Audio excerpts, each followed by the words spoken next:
sailor who fell from the grace of the sea tells the turbulent love story of Ryuji and Fusako, who had once become lovers, with Ryuji, a sailor, docks near their home and asks to spend time at her place. Although appearing to be initially happy, the story takes a dark twist as Ryuji becomes destined to find out that he should never have fallen out of grace of the great sea. The book opens with a very provocative image of the voyeuristic son of Fusako, Noboru, as he watches his mother copulate the sailor through a small peephole in the wainscot that allows him to see into their room.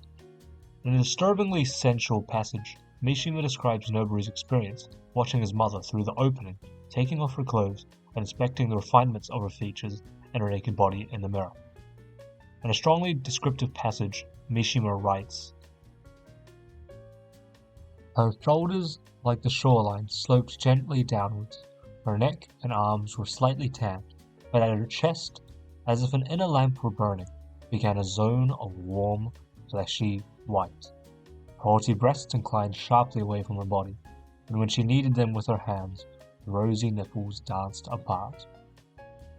Focus on the sexual language and his mother's body, which he compares similarly to a picturesque beach, serves as a disturbing insight into Noboru's mind, as the reader becomes inducted into thoughts of the boy and proceeds to foreshadow the disgusting capabilities of his mind later in the book.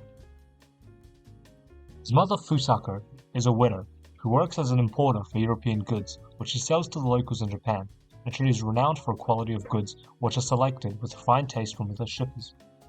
However, she is left feeling disordered after her husband is gone and lacking a strong masculine figure in their life. Mishima places a great emphasis on not only her alienation from men after her divorce, also her alienation from her traditional Japanese culture after the war. After the foreign occupation, her home is almost devoid of Japanese goods, being filled with items from the outside world, and only on New Year's does she have any connection with her culture. This alienation is what makes the house empty and fills Noboru with dread. The sailor Ryuji, who is initially in love with the ocean, feels that he is destined to live his entire life with and upon the ocean, sailing across the globe, visiting Hong Kong, Malaya, Australia, South America, and the like. He travels the world and feels that it is his inevitable destiny until he meets the woman who lights his life up. Alienation plays a large part in his life as well, as being a sailor he constantly feels that he belongs either to the land or to the sea, and that he is perhaps destined to fade into nothing once it is all over. Meanwhile, Noboru spends time with a negative circle of friends who are all described to be intelligent but brash, arrogant and exceptionally cruel boys. They are all numbered, with Noboru being number 3, led by the Chief. The Chief becomes his spiritual and intellectual center, but is shown to derive his compulsion for power and his clear lack for any strong masculine force in his life, with a wealthy but largely absent father. He becomes a cruel commandant who forces his group of friends to be the harbingers of meaningless and cruelty. In a very disturbing passage, he commands Noboru to murder a young kitten who they had found. The passage is especially agonizing for the reader, as Mishima describes Noboru bathing with the kitten and playing with it only short moments before. He follows by grabbing the kitten by the head and repeatedly bashing it to death against the ground. The passage is visceral and details the kitten being obliterated by Noboru's incessant smashing, which is encouraged by the group, and which he cannot believe his own cruelty as he watches the kitten fall out of his life as the blood flows from its nose with every bash.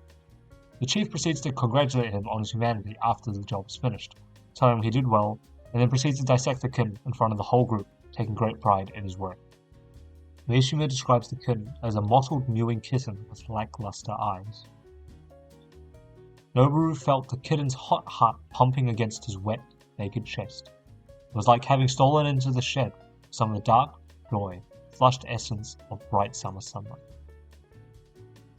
When he kills the kitten, Noboru feels as his chest felt like a clothes rack made of hollow metal poles and hung with white shirts drying in the sun. His pity before he kills the kitten is like a lighted window seen from an express train, which flickers for an instant in the distance and then disappears. The unfortunate end of the kitten ends with a description of the dull red blood oozed from the kitten's nose and mouth. The twisted tongue was clamped against the palate. After Ryuji comes back in the winter, he is welcomed with open arms by Fusako, who eagerly waits for him. Noboru attempts to watch again as his mother sleeps with Ryuji upon his return, but he is caught when he makes a sound. The apprehension builds as Noboru anticipates all the punishments that Ryuji may lash upon him. But nothing happens.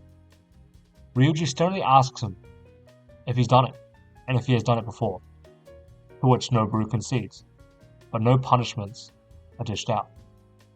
Noboru is disappointed by Ryuji's docility, and is even mad for the lack of punishment upon being discovered as he admits to have watching since the summer.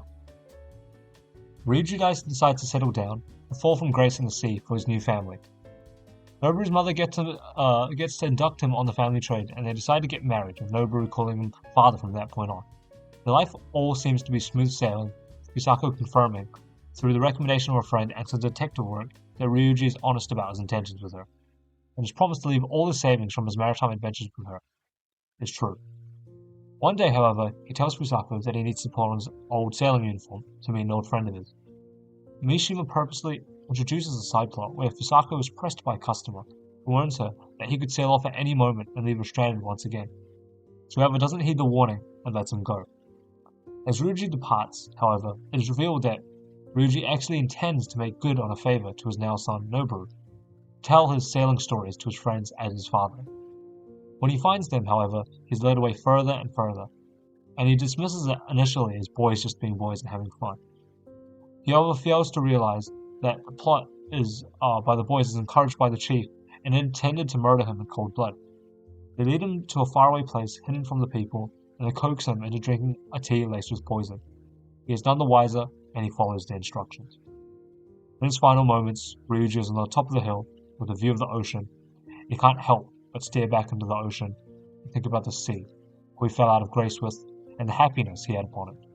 Mishima writes, "The dark passions of the tides, shriek of a tidal wave, the avalanching break of surf upon the shoal, an unknown glory calling him endlessly from the dark, offering glory emerged in death and a woman, glory to fashion of his destiny something special, something rare." And at the really end, he ends with, "Still immersed in his dream, he drank down the tepid tea. It tasted bitter. Glory, as everyone knows, is bitter stuff."